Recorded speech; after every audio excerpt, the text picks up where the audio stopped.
Purse तो देना ही है ना।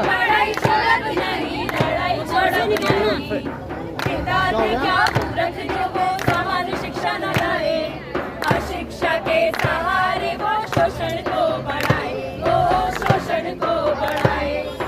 तेरे फायदे में लूटी शिक्षा, बढ़ी बेरोजगारी, सपने मर गए, पैसे उड़ गए, कैसी महामारी, वो कैसी महामारी।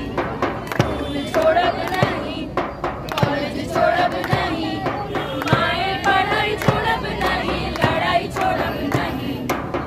करण की मार पड़ी जो हमने कॉलेज छूटे, तेजी से पीछे आते आते कितने पीछे छूटे, ओ कितने पीछे छूटे। पूंजीपति है बनी, राजा नेता हुए बनी, समान शिक्षा की लड़ाई ऐसे ही तो बनी, ओ ऐसे ही तो बनी। स्कूल छोड़ अब नहीं, कॉलेज छोड़ अब नहीं, और उसका खामियाजा ये एसओएल में बैठे अधिकारी नहीं भुगतेंगे, हम और हमारा भविष्य भुगतेगा।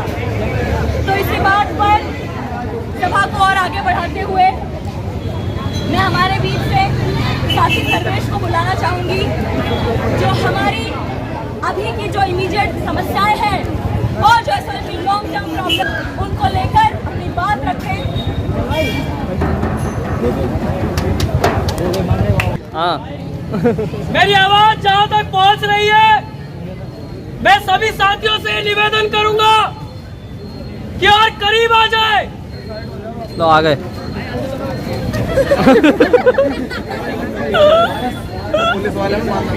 बहुत सीरियस मुद्दा है। यहाँ के जो प्रिंसिपल है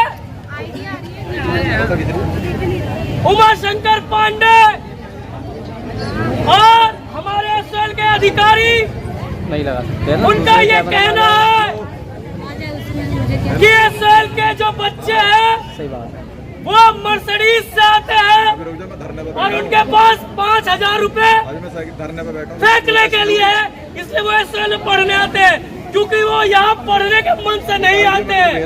यहाँ ताजमहल उन्होंने बनवाया है और आप लोग वो देखने आते हैं। क्या ये बात सही है कि आप गलत है? गलत है, गलत है, गलत है। क्या वो 5,000 रुपए खराब की कमाई थी? नहीं, जो आपने यहाँ पर डुबा दिया, उड़ा दिया, कभी नहीं। ये हमारे माँ बापों की खून पसीने की मेहनत की कमाई है। सही बात है।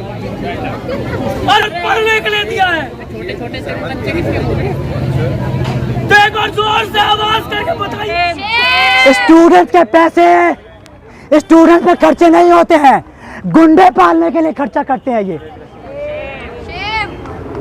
ये पैसे कहाँ खर्च होते हैं मैं बताता हूँ आपको।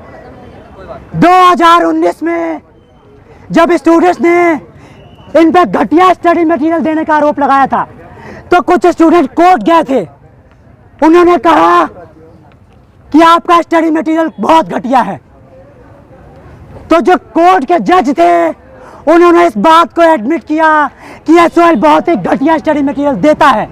यह जजमेंट आया था बाकायदा, और जज ने कहा था कि स्टडी मटेरियल फिर से लिखवाइए आप। यह स्टूडेंट की जीत थी।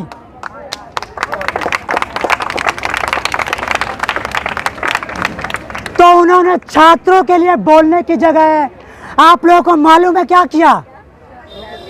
देश का एक बहुत बड़ा लॉयर है जो निर्भया रेप केस में जिसने विक्टिम का केस लड़ा था, वो बहुत बड़ा क्रिमिनल लॉयर है। एक सुनवाई का 5 लाख रुपए लेता है। इतने महंगे वकील को इन्होंने छात्रों को हराने के लिए खड़ा किया था। ये छात्रों के पैसे का इस्तेमाल ये करते हैं। तो आप लोग को ये बार बार याद करने की जरूरत है कि ये भला नहीं कर रहे हैं। बार बार जब छात्र प्रदर्शन करते हैं, जब यहाँ पे आते हैं, उसके दबाव में इनको काम करना पड़ता है। तो आपको ये ध्यान रखना चाहिए कि आपको लगातार अपनी मांगों को लेकर लड़ना पड़ेगा। इसके साथ ही हमने इनसे और मांगे की है, जिसमें एक मांग है कि 50 नए लर्निंग सेंटर खोले जाने चाहिए ताकि ज़्यादा से ज़्यादा छात्रों को क्लासरूम प्रोवाइड किया जा सके।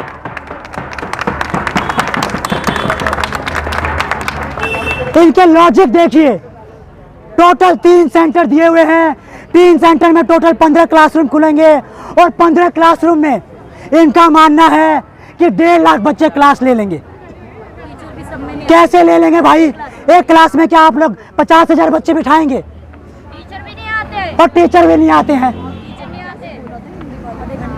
तो 50 नए लर्निंग सेंटर खोले जाने चाहिए ताकि ज़्यादा से ज़्यादा बच्चों को क्लासरूम दिया जा सके।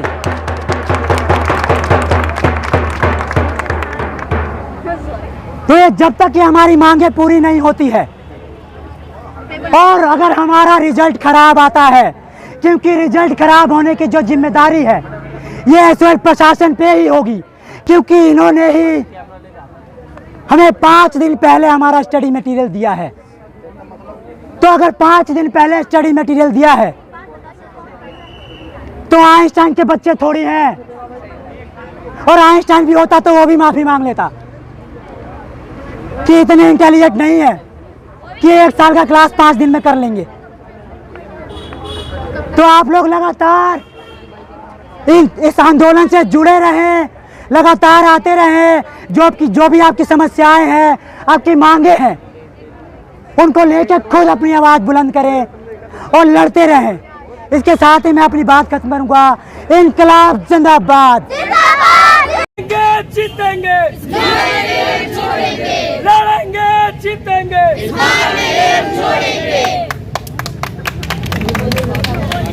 सबसे पहले तो शांत हो जाओ, शांत हो जाएं। सबसे पहले आप सब अपने लिए तालियां बजाएं। एग्जाम के 3 दिन पहले आप यहाँ इस बात के लिए प्रदर्शन कर रहे हैं कि आपको जो जायज जो आपकी मांगे हैं स्टडी मटेरियल की और क्लासेस की वो नहीं मिली है, ये आप अपना विरोध प्रदर्शन कर रहे हैं। हम कुछ मांगों को लेकर अंदर गए थे, जिनमें पहली मांग थी कि जो सभी बच्चे हैं उनको पूरा स्टडी मटेरियल मिलना चाहिए। अब इस पे इनका कहना है कि हमने सभी छात्रों को स्टडी मटेरियल अवेलेबल कराया है।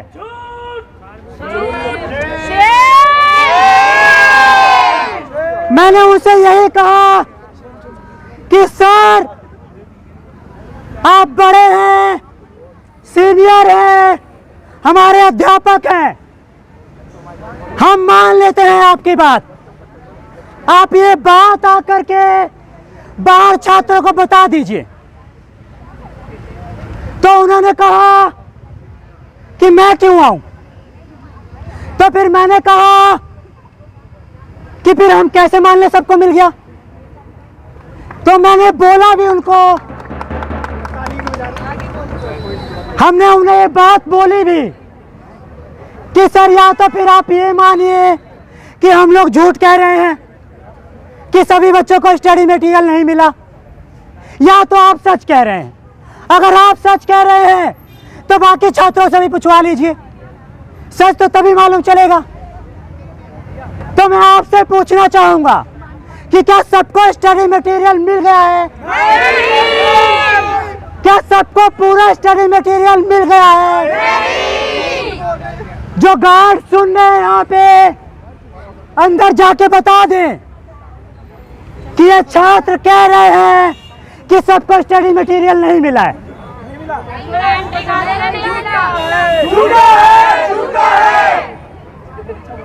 दूसरी बात, हमने ये कहा कि सर आपने सभी छात्रों को क्लासेस के लिए मैसेज नहीं भेजा है। इसमें भी उन्होंने यही कहा कि आपको कैसे मालूम नहीं भेजा। तो हमने कहा कि छात्र कह रहे हैं कि नहीं आया। उन्होंने कहा कि हमने तो भेजा है। तो हमने फिर कहा कि हम झूठ बोल रहे हैं, आप बाहर चल के बता दीजिए। तो अब वो बाहर नहीं आना चाह रहे। तो मैं आपसे पूछना चाहूंगा कि क्या सबको क्लासेस स्टडी मटेरियल लेने का मैसेज आया था? अरे ज्यादातर बच्चे जो क्लास में अपने दोस्तों से जानकर जब क्लास लेने पहुंचे हैं तो उनसे पूछा गया कि आप अपना फोन दिखाएं, मैसेज आया है कि नहीं। क्या पूछा गया था? जोर से बोलिए ताकि इन्हें मालूम चले। क्या और जिनके पास मैसेज नहीं आया उन छात्रों को भगा दिया गया। क्या ये सच है? छात्र 200 रुपए खर्चा करके आते हैं इतनी दूर दूर से। कोई 200, कोई 300, 2-2, 4-4 घंटे लगा के आते हैं। और गरीबों के बच्चे हैं, कोई टाटा अंबानी के बच्चे नहीं है। सही बात है भाई। 200 रुपए मायने रखते हैं।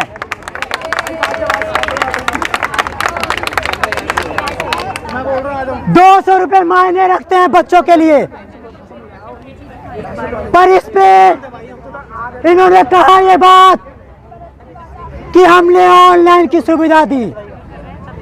अरे तो भैया आप बताएं कि कितने बच्चों को ऑनलाइन की सुविधा दी। और दूसरी बात, जब डिस्टेंस लर्निंग का ये गाइडलाइंस है कि सबको ऑफलाइन क्लासेस देनी है, ऑफलाइन स्टडी मटेरियल देना है, तो ऑनलाइन क्यों दे रहे हैं आप? ऑनलाइन कितने बच्चे समझ पाएंगे सिलेबस? या ऑनलाइन कितने बच्चों के पास स्मार्टफोन है, कितने बच्चों के पास वाईफाई है, कितने बच्चों के पास इस क्लास के मैसेज का लिंक आता है? तो उस स्थिति में सवाल तो ये उठेगा ना कि आप जब आपके प्रोस्पेक्टस में है, यूजीसी के गाइडलाइंस में है, ओडीएल के गाइडलाइंस में है कि आप बच्चों को पूरा ऑफलाइन क्लास देंगे जिसमें आप उन्हें उनका सिलेबस बताएंगे, कैसे पेपर लिखना है वो बताएंगे, तो आप ये क्यों नहीं करते हैं? दूसरी बात, आप ऑनलाइन मटेरियल की बात कर रहे हैं तो भैया 4000 रुपए क्यों दे रहे हैं हमसे? ये बहुत ही एक आप जान इस बात को समझने की कोशिश कीजिए। रेगुलर कॉलेज में अगर बच्चे वहां 10,000 रुपए फीस पे करते हैं तो उन्हें 5 लाख की सुविधा मिलती है। 5 लाख की सुविधा कैसे मिलती है जानते हैं? पर टीचर वहां 2 लाख सैलरी है। पूरा जो बिल्डिंग है उसके रख रखाव का पैसा, नॉन टीचिंग स्टाफ का पैसा, लाइब्रेरी का पैसा, ग्राउंड का पैसा, बिजली का पैसा, पानी का पैसा, सस्ते बस पास का पैसा, ये सारा मिलाकर फेस्ट का पैसा। अरिजीत सिंह भी तो आता है बच्चे थकते हैं तो, वो आके गाना भी गाएगा बच्चे थक जाएंगे तो उसका पैसा भी देते हैं वो लोग। तो वो सारा मिला के बच्चों पे करीब 5 लाख खर्चा होता है, लेकिन हम लोग 4000 रुपए देते हैं। हम पे कितना खर्चा होता है? मात्र 200 रुपए। तो जब आप ऑनलाइन मटेरियल, ऑनलाइन क्लास देने की बात कर रहे हैं तो हमारे ऑफलाइन के जो पैसे लिए वापस करें। सही बात है भाई। वो जो स्टडी मटेरियल दिया है इन्होंने, वो मुश्किल से आप पटेल चेस में जाके 200 रुपए में प्रिंट आउट करवा सकते हैं। तो 3800 रुपए आपने किस बात के लिए है, इसका जवाब दें। 2013 में मैं बताता हूं इन पैसों का क्या करते हैं ये लोग। 2013 में आरटीआई करके यह मालूम चला था कि एसओए के पास करीब 272 करोड़ का एफडी रखा हुआ है, फिक्स डिपॉजिट। अब इनका कहना है कि ये सेल्फ फाइनेंस है, यानी गवर्नमेंट से पैसा नहीं लेते हैं, तो वो पैसे का सोर्स क्या है बताइए। यानी जो स्टूडेंट्स का पैसा है, जो 4-4 हज़ार रुपये आप लेते हैं, लेकिन देने के बदले मात्र 200 रुपये की फैसिलिटी देते हैं आप, वो सारा स्टूडेंट्स का पैसा आप जमा करके रखे हुए हैं। और उन पैसे का होता क्या है, 2015 में SOL ने रामानुजन कॉलेज को, जो रेगुलर कॉलेज है, उसके डेवलपमेंट के लिए, वहां बिल्डिंग बनाने के लिए 25 लाख रुपए दिए थे। अरे आप अपने SOL के बच्चों के लिए क्यों नहीं इतना खर्चा करते हैं? आपके पास पैसा नहीं है कहते हैं आप। तो हम छात्रों को लगातार इनसे जवाब मांगने की जरूरत है, क्योंकि ये लोग जवाब नहीं देते हैं। स्टूडेंट जाते हैं अंदर पूछने, अभी तो हमसे कह रहे थे कि बेटा आप प्यार से आ जाते, आप तो हमारे ही बच्चे हैं, आपकी बात तो मान ही लेते हम। वो हमारा बच्चा थोड़ी है जो रामजस कॉलेज में पढ़ रहा है, सगे तो आप ही हैं हमारे। तो ऐसे बच्चों को बरगलाते हैं ये लोग, और ऐसे बच्चों को बेवकूफ बनाते हैं ये लोग। और जब बच्चे अपनी मांगों को लेकर के अंदर आते हैं, तो गार्ड में से, गेट में से जो गार्ड है वो भगाता है कि नहीं भगाता आपको? गार्ड बदतमीजी करता है कि नहीं करता है? पिछले कुछ दिनों पहले यहाँ कुछ गर्ल्स स्टूडेंट्स कंप्लेन कर रही थी, तो उन गर्ल्स स्टूडेंट्स में अंदर का कर्मचारी पानी फेंकता है। ये बहुत ही शर्म की बात है। समाज में हम लगातार उछलते जाएंगे। नहीं दिए, क्लास नहीं दी, बॉयज की क्लास में नहीं दी, बॉयज को भगाते हैं, क्या नहीं दिए, नहीं दिया। किताबों के ऊपर बंडल के बंडल अंदर SOL में रखे हुए हैं, मगर इतना भ्रष्टाचार है ऊपर से नीचे तक। SOL के जो अधिकारी है वो पहुंच रही है, पहुंच रही है। वो जरूर सुने, और जिनके पास मेरी आवाज नहीं पहुंच रही वो आगे आ जाए, जिनसे मेरी आवाज स्पष्ट रूप से आपके पास पहुंच सके। उससे पहले हम इस SOL प्रशासन के खिलाफ नारे लगाए, क्योंकि इनको पता चलना चाहिए कि स्टूडेंट सोए नहीं है, घबराए नहीं है, डटे हुए हैं। तो SOL प्रशासन शर्म करो, शर्म करो, शर्म करो, SOL प्रशासन शर्म करो, शर्म करो, शर्म करो, शर्म से तुम डूब मरो, डूब मरो, डूब मरो। स्टडी मटेरियल देना होगा, देना होगा, देना होगा, क्लासेस पूरी करनी होगी, करनी होगी, करनी होगी, टाइम पर रिजल्ट देना होगा, देना होगा, देना होगा। इनकलाब जिंदाबाद, जिंदाबाद, जिंदाबाद। SOL प्रशासन हाय हाय, हाय हाय हाय हाय, SOL का प्रिंसिपल हाय हाय। हाय हाय हाय हाय। तो साथियों, मैं यहाँ पर SOL में 2015 में ही अलॉट हुआ था। मैंने पॉलिटिकल साइंस ऑनर्स से यहाँ पे दाखिला लिया, लेकिन यहाँ की हालत जैसे जैसे मेरा समय बीता मुझे पता चलती रही। सबसे पहली बात, यहाँ का जो स्टडी मटेरियल था वो स्टैंड एनुअल बोर्ड में था। इतना घटिया था, इतना घटिया था कि हम पढ़ रहे थे कि इंदिरा गांधी, एग्जाम्पल के तौर पर, इंदिरा गांधी की मौत 15 साल पहले हुई है, लेकिन हम स्टडी मटेरियल में पढ़ रहे हैं इंदिरा गांधी की मौत 5 साल पहले हुई है। इतना गिरा हुआ स्टडी मटेरियल था, अपडेट कुछ नहीं था। इसके अलावा अगर आप क्लासेस के लिए जाते थे, पहले सेंटरों पे क्लासेस होती थी, वहाँ पे गार्ड्स की बदतमीजी, वहाँ के स्टाफ की बदतमीजी। हम अगर SOL में क्लास लेने जा रहे हैं, टीचर क्लासरूम में नहीं आ रहा है, तो भी हम अगर बाहर बैठते हैं तो हमें धक्का मार के निकाला जाता था। गर्ल्स को गानों के साथ, इशारों के साथ छेड़ा जाता था, ये मैंने अपनी आंखों से देखा है। अगर हम क्लासेस चल रही है, क्लासेस पूरी हो गई, टीचर नहीं आया, बाहर बैठ गए, तो ऐसे उठा के ऐसे फेंका जाता था। ये बहुत ही बदतमीज एसओएल प्रशासन में। और इस बात को लेकर अगर हम एसओएल के पास आते थे, कोई स्टूडेंट आता था अपनी स्टडी मटेरियल को लेकर, अपने रिजल्ट को लेकर,